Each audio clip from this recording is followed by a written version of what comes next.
Right ఇటు ఖమ్మం జిల్లా వ్యాప్తంగా యూరియా కష్టాలు ఎలా ఉన్నాయి మనం ఇప్పటివరకు అప్డేట్ చూసాం. మొత్తానికి చూస్తూ ఉంటే పెద్ద ఎత్తున నిరసన కార్యక్రమాలు కొనసాగుతున్నటువంటి సందర్భం మనం చూస్తున్నాం. ఇక నల్గొండ జిల్లాకు సంబంధించి తాజా అప్డేట్స్ అందించడానికి మా కరస్పాండెంట్ రాము కూడా సిద్ధంగా ఉన్నాడు. రాము చెప్పండి. సురేష్, ఉమ్మడి నల్గొండ జిల్లా వ్యాప్తంగా 45 రోజులుగా యూరియా దొరక్క రైతులు నానా రకాలుగా ఇబ్బంది పడుతున్నారు. ఈ రోజు కూడా ఉత్తమ్ కుమార్ రెడ్డి సొంత నియోజకవర్గంలో రోడ్డెక్కారు.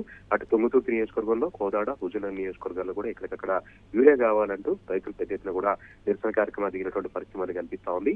నల్గొండ జిల్లాకు 70,000 మెట్రిక్ టన్నుల యూరియా అవసరం ఉండగా ఇప్పటివరకు కేవలం 30,000 మెట్రిక్ టన్నుల యూరియా మాత్రమే తెప్పించారు. ఇంకా 40,000 మెట్రిక్ టన్నుల యూరియా వస్తుందంటూ రైతులు ఆశ పెట్టి కొనుగోలు కార్యాలయాల చుట్టూ కూడా తెప్పిస్తుండటంతో రైతులు యూరియా దొరక్క ప్రైవేట్లు కొనుగోలు చేస్తూ ఆర్థికంగా నష్టపోతున్నటువంటి పరిస్థితి నల్గొండ జిల్లా వ్యాప్తంగా ఉంది. ప్రైవేట్లో డీలర్లంతా కూడా కుమ్మక్కయ్యారు, సిండికేట్ అయ్యారు.